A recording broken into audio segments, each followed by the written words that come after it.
many people have a scarcity mindset. They just are raised with a scarcity mindset and they never realize that they have it. And it's embedded in their subconscious and they don't even realize that it's slowing them down.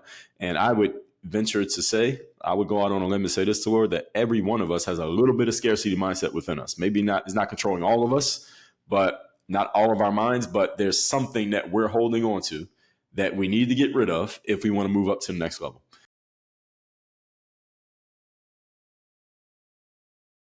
Welcome back to another episode of the Peak Performance Life podcast. Today, I am very excited to be speaking with Dre Baldwin. He has done 4 TEDx talks on discipline, confidence, mental toughness, and personal initiative. He's also written books on all of those topics. He has a huge social media following, and you all know how excited I always say. We've had a lot of episodes about health. People know what to do. You know how to eat healthy. You know you should be exercising. Why aren't people doing it? Why aren't more of us achieving the goals that we know that we should be doing for ourselves every day? And Dre is just an absolute master of that. And so I'm so excited to have him on and to share his wisdom and knowledge with us today. Dre, thank you so much for joining us. So, Laura, I'm excited to be here. Thanks for having me on. Yeah, man. Well, let's start with a little background. Let's tell people your story. Sure. So the short version of it is I come from the city of Philadelphia, PA. We were talking about that a little bit off camera here. Always played sports growing up. I'm now based in South Florida, by the way, Miami. Always played sports growing up, played a little bit of everything, or at least the ones I knew about. Finally stumbled into basketball around age 14, which is pretty late if you want to go somewhere in a sport. Only played 1 year in high school, sat the bench that 1 year, scored 2 points per game. So I always joke that if you score 2 points in hockey or soccer, you make the Hall of Fame. But in basketball, you're on the bench. So then I walked on to play Division III college basketball because obviously nobody was recruiting me to go play in college. So I walked on at the Division III level, which is the 3rd tier of college sports, for those who are not sports people, and played in college. But again, it's at the D3 level. Nobody really cares. So nobody was checking for me to play at the pro level. So same situation again, just 4 years later. I hustled my way into playing pro ball. So basically I went to an exposure camp, was like a job fair for athletes. Played well there, leveraged my experience there to go and basically sell my way to getting an agent. Now, usually in the sports world, the agents call the players. I was calling the agents because nobody knew me. So I was calling agents trying to get one of them to represent me. And one of them said, I'll represent you. He helped me get started playing pro ball and give everyone a time frame here. This is 2005. That's when I started my pro career. And I was playing basketball in Lithuania. At the same time, I started putting videos on this brand new website called youtube.com. And that was me just showing people how to practice basketball. That became a thing. I didn't know it was a thing at the time. But I'm playing basketball overseas about 2009, 2010 to war. Found myself unemployed. Phone was not ringing to play ball. So I was a in-between jobs professional athlete. And I started to focus more on this internet thing, putting more content online consistently, blogging more consistently. I started making my own products. And I'm sure we'll talk about some of this stuff. I started making my own products. And that's when I realized, hey, I can take this new thing that I had discovered called intellectual property, and I could extend my value to the marketplace much longer than my value will be as an athlete, because athletes have very short shelf lives. So even if that phone does ring again, I know it doesn't last forever. So I started building what became my brand that you just mentioned in that bio there over the last 5 years of my playing career, because the phone did ring again. I kept playing until 2015. But from 2010 to 2015, I was basically doing 2 things at the same time. So when I stopped playing, I already had a runway of what I was going to do next, which is different from most athletes who are starting at zero. I was starting from momentum when I stopped playing in 2015. And for about the last 10 years, I've been doing all this stuff full time. So the books, the speaking, the coaching, the consulting, etc. That's how we got here.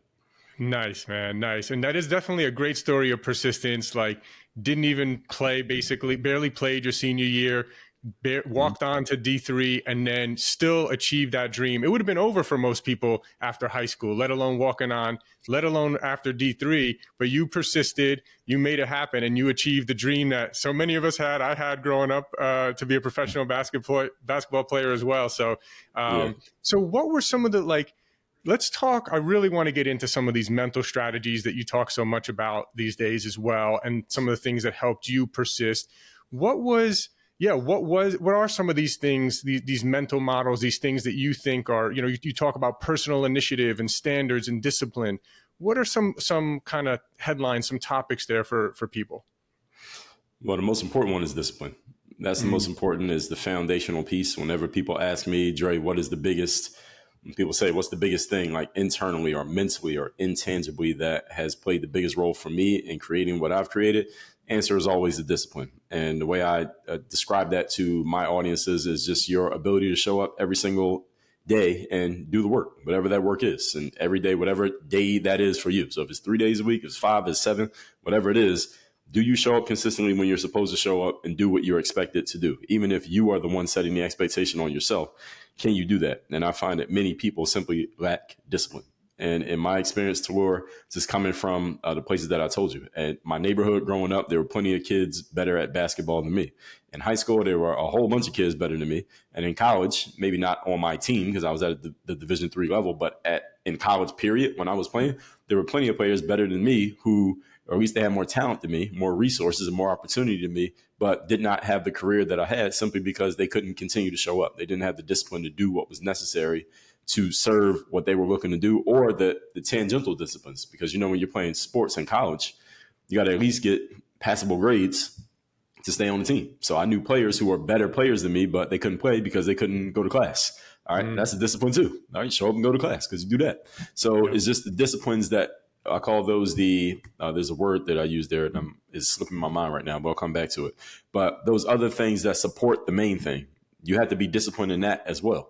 And that has been the biggest thing for me, is just the discipline of showing up consistently. And if we're talking about something like working out, I talk to a lot of members of our programs these days who are professionals, full-time entrepreneurs of what they do, not athletes. And they say, well, Dre, I want to work out more often. I got to make sure I'm taking care of my body while I'm making all this money in business. And I say, okay, well, when do you want to work out? Well, they say, well, I usually get up at 6. I'll start getting up at 5 so I can work out. Problem is they can't get up at 5. They're not getting up because they're too tired because they're going to bed at midnight. So going to bed earlier is one of those tangential disciplines that serves the main discipline. You get what I'm saying? So you have to make decisions around everything else that you want to do. So if I know I want to work out tomorrow morning, first thing in the morning, I'm probably not going to eat a slice of cake tonight because it's still going to be sitting in my stomach when I get to the gym tomorrow.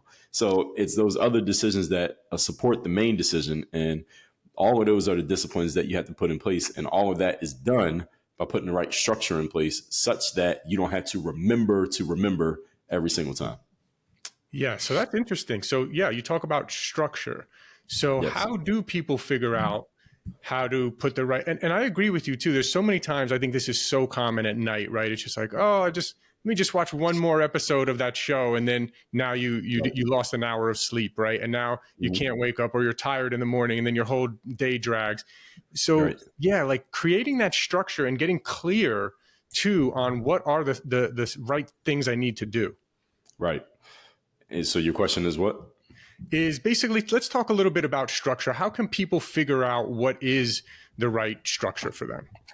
Well, that's a great question. And it's kind of a trick question, Laura, because you don't have to figure out the structure. What you can do is plug into someone who's already figured out the structure and let them give you their structure.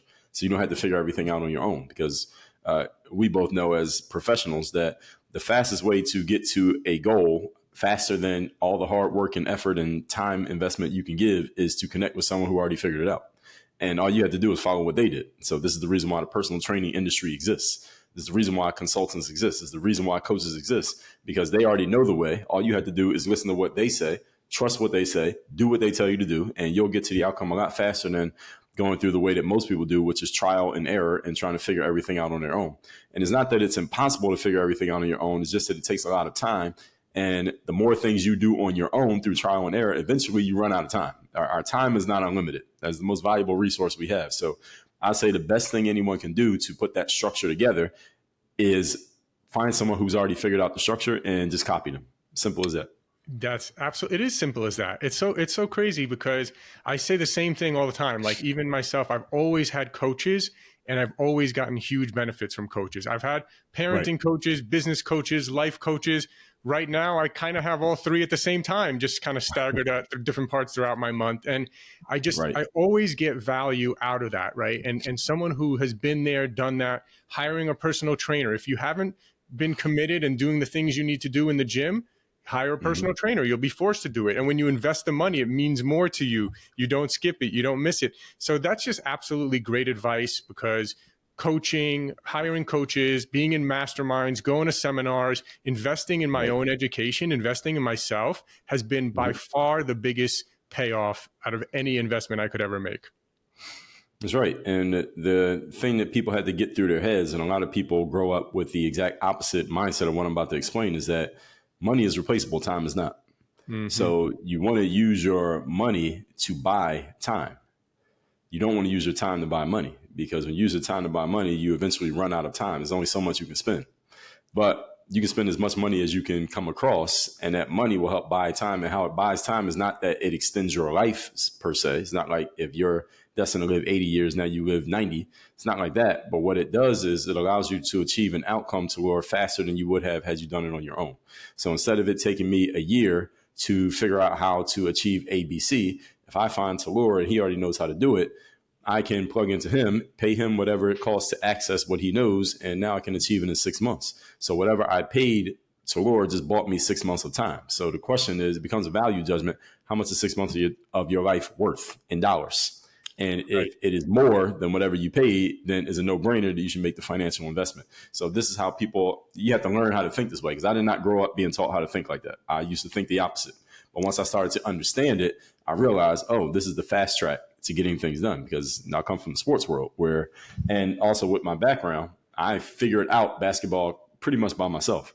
But if I could do it all over again, I would have found someone who knew the game better than me and let them teach me. I would have made the high school team as a junior instead of a senior. Yeah, exactly. Right. Yeah, it's such good advice, and it's actually pretty amazing when I think about it. There's a lot of people that are very resistant to it. I'm not going to pay that person that much money. And it's just things like that. That kind of attitude is really detrimental. So yeah, I agree with you 100%. Investing in yourself, investing in coaches, and like you said, getting something done, let's say, or learning something in 6 months versus a year or 2 years. By the way, a lot of things, especially in business, I can tell you, there's windows of opportunities for things. If it takes you 2 years to figure something out and everyone else figured it out in 6 months, you're going to be so far behind that it may not even ever happen for you, right? So there is something, I actually like to call it a calm sense of urgency. You got to have like a sense of urgency to almost with everything that you're doing, but it's not an anxiety sense of urgency, a calm sense of urgency, Right. Yeah, absolutely. And urgency is related to time, because when you're urgent and you have that urgency in your mind, you start to collapse your time frame. So instead of taking an hour to get something done, you take 30 minutes. Instead of taking a month, you get it done in a week.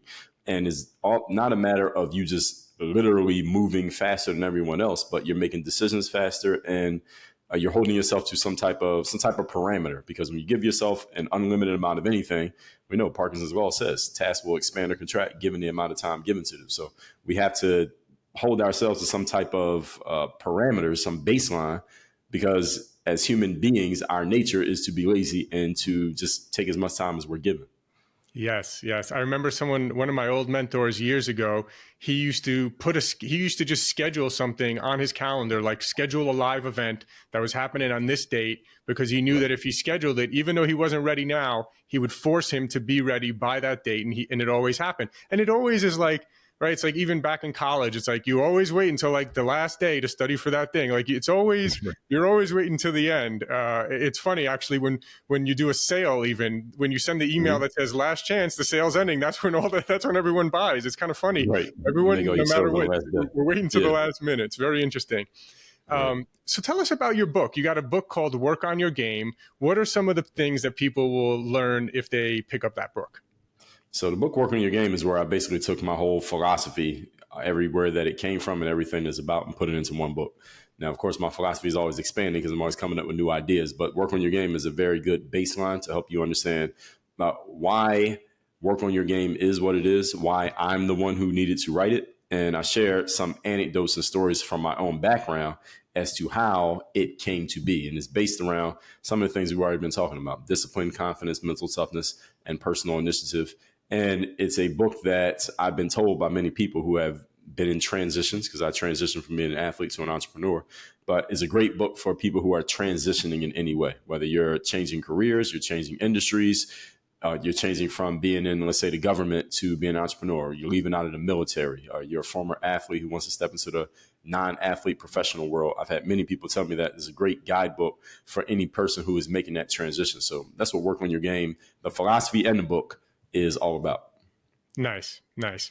I know you also talk a lot about confidence, and this is something that is super, super important as well. Mm. How do people build up, like for people who feel like, yeah, I want more confidence, but I just don't have it. How do you start to build up more confidence? Well, discipline creates confidence. So you Mm, set me up for this one. So discipline is all about showing up consistently and doing the work, and confidence is defined as your belief in your ability to do something. That's confidence. mm, And where do you get that belief from? You get it from actually doing it. Now, the right. challenge some people may present is that, okay, well, I can practice, let's say playing basketball, I can practice giving a speech, but it's a whole different ball game when you get in the game against another team. You can't practice that. And you Mhm. can't practice speaking in front of an audience of a couple thousand people. You can practice in your living room, but it's wholly different when you get in front of all those people and you have to do the same thing. So what you do there is you tap into what we call the super you. And the super you is you still being you, and you're unlocking and living with your highest level of confidence. And the way that you do it is you can borrow not discipline, excuse me, you can borrow confidence from someone else who's already done what you're looking to do. So if you think of your favorite athlete, what's your favorite sport, Tagore, and favorite player? I would say at the time, right now, I would say my favorite sport is soccer. And so I'll probably have to go with Ronaldo. Ronaldo, perfect. So if there's some kid, 12 years old, and Ronaldo is his favorite player, and he's about to go on the soccer pitch, listen, you can't play like Ronaldo, but you can still walk on the field and you can embody the energy. How would he walk on the field if he was about to play? Knowing what he knows, having done what he's done, knowing that everyone expects him to be the best player on the field, what kind of confidence is he going to walk onto the field with? And knowing that he can deliver on that expectation, how would he feel? He would feel very confident. He would perform a certain way based on that energy, based on that confidence. And that 12-year-old kid can do the exact same thing. Again, even though he doesn't have Ronaldo's skills, you can have his confidence. And when you have a full amount of confidence, a full complement of confidence, now you can access every ability that you have. And the way that I analogize confidence is kind of like a house with 10 bedrooms. And your skill set is like a house with 10 bedrooms, and your confidence is like a master key that can unlock each one of those doors, because behind each door is a skill. So if you only have about half of your confidence, you can only open about half of the doors. Mm, And the other half you can't access. It's not that you lost the skill. It's just that you can't access the skill because your confidence is not high enough. So anyone listening to this who's ever felt like, I know that I can do this thing, but I'm not doing it, and you don't have the confidence to do it, is simply because your confidence isn't at the right level. You know you can do it and you're not doing it. You feel frustrated. And I would deal with this a lot dealing with athletes who would get performance anxiety. Like they would say, Dre, I practice all the time and I do these moves great in practice. Then I get in the game and I'm not doing them. Is because your confidence is not high enough for the game experience. So you had to get some experience doing that. You can use this example that I just gave you, which is borrowing confidence from someone else, which is not faking it until you make it, because you're not faking like you're somebody else. And in the sports world, you can't fake scoring a goal. You can't fake making a shot. Right? It either goes in the net or it doesn't. So that's how you can get started on building that confidence, at least in the moment. But in the big picture, if you're doing your homework, as we say, it's the discipline. If you yeah. have the long-term discipline, then by the time you get to the time to perform, you've done the physical work, you've done the mental work, and you're ready. Yeah, makes so much sense. It's like the first time you speak on a stage, you're not going to have a lot of confidence. After you've done it 1,000 times, you're going to have a lot of confidence. So it's getting those reps in, doing those, just the more you do it, the more confidence you'll obtain. So yeah, I really like that. Right. You got another book called Third Day. Tell us about Mhm. that book. Sure. So the third day, there's actually a chapter in Work on Your Game that is called the third day. So Work on Your Game is kind of encompassing everything, and then everything else kind of branches out from that. So the third day is all about showing up and giving your best effort when you least feel like it. So the third day example that I give is, let's say someone has decided to come back to the gym to work out. They haven't been there in a while, but they decided to come back. So on the first day, you're all excited. You have new workout gear, new sneakers, new personal trainer, 25 pack of boot camp classes. And the trainer's going to kick your butt that first day because they know you haven't been there for a while. And I've worked in gyms before, so we do this on purpose. Make sure that you understand how out of shape you are and how badly you need us. So kick your butt that first workout, drag yourself home, and you say to yourself, hey, I'm doing this enthusiastically because, hey, you signed up for the gym. It's voluntary. Second day, you're a little bit sore. So the enthusiasm isn't as high, but you're still excited. It still has that, going to the gym still has that new car smell because it's still a new thing. You get to the gym, the trainer is going to work you even harder on the second day because they got to make sure they drill into you how much you need the gym. So they did upper body on day one. Today we'll do lower body. So now your whole body is going to be completely sore after these 2 workouts. You drag yourself home after this one, and just with just a little bit less energy, you say, hey, I'm doing this. Now on the third day, Talor, things change. Mm-hmm. On the third day, your body, when you get out of bed, feels like you're making a bag of microwave popcorn. All right, remember that sound when the popcorn started popping out of the bag? Sounds like that. Your workout sneakers feel like they're made of cement because you don't really even want to put them on and walk. That smiling, friendly person at the front desk, you don't want to talk to them because your energy and their energy are not matching. You don't want to hear your trainer's mouth. This is one of those days when really, if you really did what you wanted to do, you would have rolled over in bed, grabbed your phone, text your trainer and said, just charge me for the session. I'm not coming. All right. That's how you feel on the third day. The third day is when your body and mind start to have a difference of opinion. And what happens on the third day is your self-discipline or lack thereof gets reintroduced to you. Mm-hmm. And what the third day is all about, and this can apply to the gym, it can apply to running a business, it can apply to writing a book, launching a podcast, being in a relationship, having kids, anything, is the moment when you realize that this thing that I signed up for is not all fun and games. It's not going to be one big party. It's not going to be as easy as it looked on the brochure. All right, there's some real work that has to be done here. And the third day is not about the existence of this energy. It's about the decision that you make when you realize that it's happening. Because the reason that the subtitle of the third day is the decision that separates the pros from the amateurs is because the professionals do not have the luxury of not showing up on the third day. Because toward a dictionary definition of a professional is a person who shows up, a person who gets paid to do something as their main occupation. And we extend that definition to say that a professional is also a person who shows up and delivers regardless of what they're feeling. Because if you have to show up and deliver every single time, there are going to be days you don't feel good. It's guaranteed. There's no human on the planet who's a professional at what they do that always feels great about what they have to do. No athlete, no podcaster, no entrepreneur, no real estate developer, no lawyer, no teacher. Nobody feels great every day, even though you may not be able to tell. And with a true professional, you should not be able to tell which days they felt great and which days they feel terrible, because their performance should be consistent if you're a true performer. And that's what the third day is about. That's really cool. That's really cool. So what happens when people, is there any tricks or things that people can do? Let's say they're in that moment, they're like, third day, and then they're about to give up. Are there any kind of like tricks or things they can think about? Or like, are some people just born with this ability to tough it out? Or can this actually be learned? Nobody's born with this ability. This is something that is learned.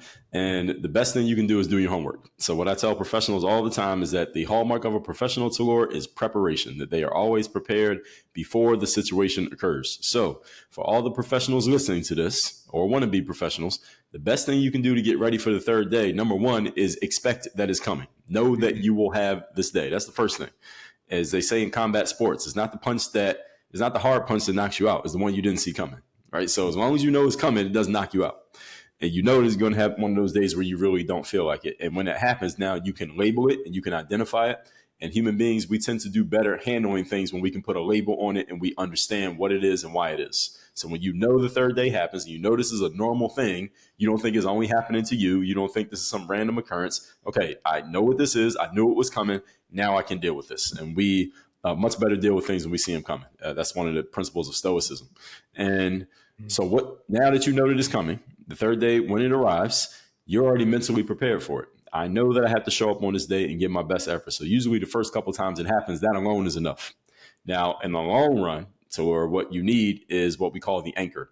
And that is simply, what do you care about enough that you're willing to go through the discipline, the pain of this discipline in order to get it? Because if you're going to show up on the third day, there needs to be a reason. Yeah. There's only so many times you can get through just on a sugar rush alone, if you get what I'm saying, on motivation, quote unquote, alone. What is it that you are aiming for? Why are you showing up to work? What are you trying to do? Is it to take care of your family? Are you looking to hit a certain position in your business? Are you looking to make a certain amount of money?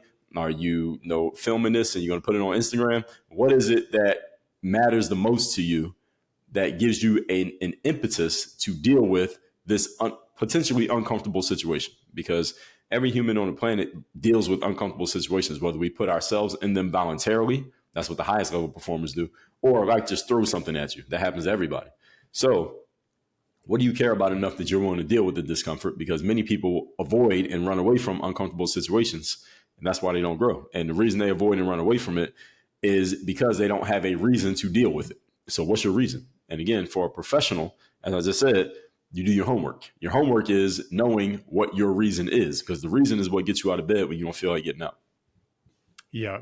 Yeah. And that's why I always talk about the importance of actually having some quiet time, some thinking time. For me, it's huge in the mornings because, again, I feel like so many people just wake up, they grab their phone, they get, bombarded with different social media, this news.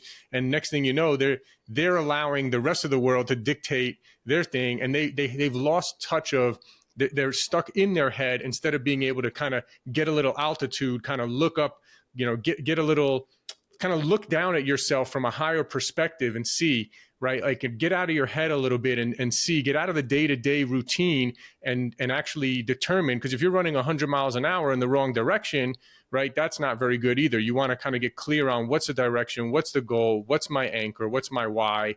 I think that's really important as well. Absolutely. And it's a funny thing I heard. I was just reading this book by Ben Hardy and Dan Sullivan. You familiar with them? Yeah, I read all their books. Yep. Yeah, so the 10X is easier than 2X book. And one of the things that Dan Sullivan talked about in the audio version, they have these little conversations they're having at the end of every chapter. And Sullivan drew this great analogy that I was surprised I never thought of it, because I'm an athlete and I don't think he's an athlete. And he said you want to have a schedule like an athlete. So the athletes have game days, they have practice days, and they have off days.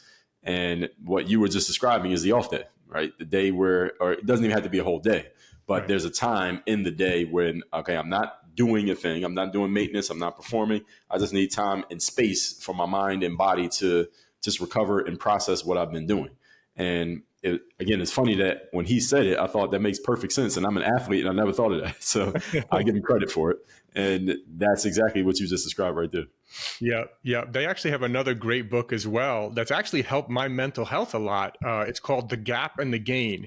And The Gap and the Gain talks about how most people are always living in the gap in terms of they're thinking about what they haven't achieved, right? So now they're lacking confidence, they're lacking initiative, they're not taking action because they're so discouraged about what they haven't yet achieved. And by the way, I've seen some very successful people who are like depressed because someone else has more than them or something. It's like, you're a millionaire, but this guy's got $100 million or something. It's so, and this kind of living in the gap versus living in the gain, where you're actually looking back and saying, oh, wow, look how much progress I've made over the last 5 years, over the last 10 years. And when you live in the gain and you start thinking about things from more of a gratitude, appreciating kind of point of view, it really, really helps you feel better about yourself. And when you feel better about yourself, you do more things. Right. And you attract more good things into your life. You attract whatever you focus on. So whatever if we focus on what we don't have, you come up with more reasons to not have stuff, and life will give you more. And when you focus on what you do have, life will give you more things to feel good about. So yeah, what we focus on, we create. So that's a piece of the law of attraction. Yes, absolutely. I love that. What about, I find that a lot of people struggle with influences of other people, right? So for example, let's say someone wants to get healthier and they know they can't drink 4 times a week anymore. Right. And, but all their friends are going out to the bar after work, or, going hanging out every Friday, Saturday night, drinking and all that kind of stuff. Right. Or, they want to eat healthy, but, all their friends are eating really unhealthy and things like that. What advice, or what do people, I've seen that it's such a common thing, the kind of the peer pressure and the social pressures are affecting people's ability to make the decisions they know they want to make. Get new friends. That's the blunt answer, is get new friends. And most people, some people will be able to take that and just immediately go with it. Maybe 5% of people. The other 95% is maybe more of a slow roll, but that's the answer. That's the long-term answer. And the other piece of what you said there, you said the peer pressure, the social pressure of other people. Well, that works both ways. All right. Peer pressure can pull you down. It can also pull you up. You just got to get around the right people. So I was talking to an entrepreneur a few months ago, a guy who is a few levels above me. And he said, Dre, one of the most important things you need to do is start hanging around people who are doing better than you. so that you can pull yourself up, because when you're around them, first of all, it's going to inspire you to get to their level. And secondly, you have no choice, because if you don't bring your level up, they're looking at you like, hey, you're bringing our average down. You got to get out of here. So you become the average of the people you spend the most time with. So The biggest thing for people, if you're serious about, let's say you want to quit smoking or you want to get in shape or you want to stop eating junk, you got to stop hanging with people who are doing that. What do they tell you in the 12-step program? If you're an alcoholic, don't go to the bar anymore. All right, you got to stop hanging with the people who drink. All right, that is part of the process. And if you're serious about kicking this problem, whatever that problem is in life, you got to stop hanging around other people who are not serious about kicking that problem, and they have it. They have that problem and they don't want to kick it. You can't keep hanging with those people. Good news is there are 8 billion people on the planet. And the challenge for a lot of us, Talor, is that many people have a scarcity mindset. They just are raised with a scarcity mindset and they never realize that they have it. And it's embedded in their subconscious and they don't even realize that it's slowing them down. And I would venture to say, I would go out on a limb and say this, Talor, that every one of us has a little bit of scarcity mindset within us. Maybe it's not controlling all of us, but not all of our minds, but there's something that we're holding on to that we need to get rid of if we want to move up to the next level. And I tell people in my audience this all the time, that when you want to move up to another level, it's not a matter of adding more stuff. It's a matter of dropping stuff. Yeah. It's often a matter of what you're willing to drop and get rid of, not a matter of what more can you do. Because especially people who are ambitious, and I'm sure you work with a lot of ambitious folks, and based on what you said and the type of stuff you read, I know you're ambitious, I'm ambitious, that there's only so much more we can do. You can't keep doing more stuff. Right? We don't have enough capacity to do more stuff.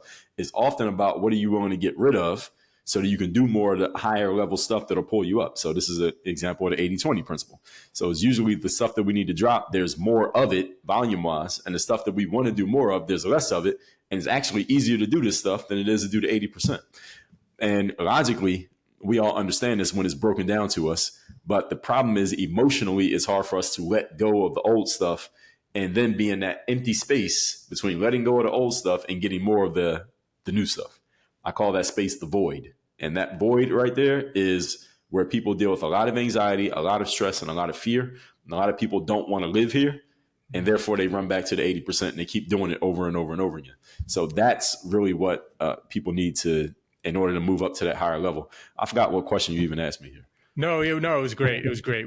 You talked about a lot of good things there, from influences and getting new friends and things like that. And the other example you just gave at the end, I mean, is just spot on. So for me, there was a time in my life where I wanted to own my own business and attain a certain level of growth in my life. And I was a consultant. And I had clients. I haven't told too many people the story, by the way, but I only had a few clients. One of them was about 2/3 of my income, one client. Right. And at the time I had a 1-year-old, a 2-year-old. I didn't have any money in the bank. You know, there's a lot of stresses, but I did in my morning quiet time, thinking time, I got very clear, like, okay, this is what I want to do in my life. I want to own my own business. Something that I'm passionate about. That's what I want to do. And it became clear to me that this client who, yes, they were 2/3 of my income roughly, but they were sucking more and more of my time. I wasn't enjoying it. And so I had to let go of that client. And in doing so, at first it was really scary, obviously because of the situation I was in. But as soon as I did that, like all these other things opened up for me, different opportunities, things like that. And then obviously eventually fast forward to today, where I do have my dream business, my passion business with Peak Performance. So, and none of that would have happened though, if I didn't get clear on my thinking time and have that space and get clear on what is my real life's mission and goal here. And if I didn't be willing to go into that void that you just talked about, that scary void area of the transition there, and not run back to what I was previously doing. So yeah, I love those examples. Yes, exactly. And what you just described there is what a lot of people don't want to do, because they're like, well, this doesn't make rational sense for me to drop 2/3 of my income when I don't have a replacement. And as the saying goes, you can't grab onto the future while still holding on to the past, right? And that's the void. That's the part that a lot of people can't get over. That little hump right there is the thing that holds most people back. Yeah, exactly. So we talked about getting new friends. That's definitely really interesting. And that's another reason why I'm such a big fan of going to seminars, like personal development seminars, having coaches, doing masterminds. So I've been called a personal development junkie because I sign up for so many masterminds and so many seminars and so many coaches. But like you said, especially when I can be like, I love when I go in and I'm like the youngest guy in the room or the person with the least amount of money in the room or whatever it is, right? Because I know that those people around me are going to kind of raise my financial thermostat or health thermostat or it's the reason why I still prefer to. And like, rather than work out at home, I like going to the gym personally because I like seeing people who are bigger and stronger than me, lifting more weights, working out harder than me. And then I'm like, okay, I got to step my game up. I see what these guys are doing here. So I really like that kind of motivation as well. Yeah, me as well. Awesome. Dre, where can people follow you, find you, like social media, different books, all of that? Well, on social media, I'm on every application. So whichever one you like, LinkedIn, TikTok, Instagram, Twitter, YouTube, Facebook. I think that's all of them. I'm on all of them. Just look my name up, Dre Baldwin. All my profiles are public, so you can see what I'm doing. As far as books, I do give people a free copy of my book, The Third Day. Can I share that? Yeah, please. All right, sure. So this is that book. You asked me about this. So The Third Day, The Decision That Separates the Pros from the Amateurs. We will ship you a free copy of the book, physical version. All you got to do, the paperback, all you got to do is cover the shipping. Just go to thirddaybook.com, spelled out, thirddaybook.com. Book's free. Just cover the shipping. And as I said, I'm everywhere on the internet. So you just look my name up. I'm pretty easy to find, whatever platform you prefer. Amazing. You also have a guide as well called The Mirror of Motivation, the self-guide to self-discipline. Is that something you offer as well? Tell people a little bit about that one. Yeah, so the Mirror of Motivation is, as you just said, self-guide, self-discipline. That book is all about asking yourself the key question of who you need to be before you start doing what you want to do. So this is the Mirror of Motivation, and we offer people a free copy of this one too. So you go to mirrorofmotivation.com, and you can get a copy of this book as well. And I got a bunch of books. So we got all book funnels. So we'll offer you a bunch of books in the funnel. You say yes to everything, you'll have 15 books on the way. Literally 15. So yeah, we got a lot of books. Amazing. Well, I highly encourage people to check out your books, follow you on social. You have great strategies for people to help get their mind right. We know the mindset is the most important thing. Many people know what to do. Most people aren't doing it. So highly recommend people learn from you and follow you. And it's just been an absolute pleasure. This is my favorite kind of stuff to talk about. And obviously I could just tell that the knowledge, and not just the knowledge, because like I feel like even if I know some of this stuff, it's the structure that you've created for people is really impressive for people to actually take this and not just hear some theory, but actually be able to apply it in a practical way to actually get results in their life. So really appreciate you for that, man. Well, that's the goal. And I appreciate you for sharing your platform and giving me the opportunity to reach your audience. Looking forward to hearing how they feel about it. Absolutely, man. I'm sure we'll do it again sometime in the future. And thank you so much. Thanks a lot. Thanks for listening. If you enjoyed the episode, can you please leave us a rating or review and subscribe? I've realized that while we have actually increased our downloads a lot, we're actually getting a lot of downloads, which I'm really happy about. We actually have very few ratings. And I realized that I've never asked people really to rate much. So I'm asking you now if you could please rate and review and subscribe. And if you enjoyed the episode, please forward it along to anyone that you think will get value out of this. Also, if you haven't checked out our line of products at buypeakperformance.com, you get 20% off your first order. That's www.buypeakperformance.com. We have some incredible products, including our organic high-altitude coffee. If you don't know this, coffee is one of the most heavily sprayed with pesticides out of any crop. So it's really important that you drink organic coffee. We've gone above and beyond to source what we believe is the highest quality and healthiest organic coffee in the world. We're also famous for our organic green superfood powder. You can get 20% off of that as well at buypeakperformance.com. We also have an organic, vegan, and paleo plant protein. See, most of the vegan proteins out there are using brown rice protein, which is really not a good source of protein, and it's also a grain. And if you're paleo, you know that grains tend to cause inflammation in some cases for some people. And so we wanted to make one that was paleo friendly and vegan and organic. We made an amazing amino acid profile, so it's really one of the best plant proteins for muscle building. So you can check out Peak Performance Organic Plant Protein. You can find that on our website. Of course, all our products are on Amazon as well. So thanks again. And again, please, if you enjoyed the episode, please forward it along to someone who you feel can get value out of it. And please leave us a rating, review, and subscribe. Thank you.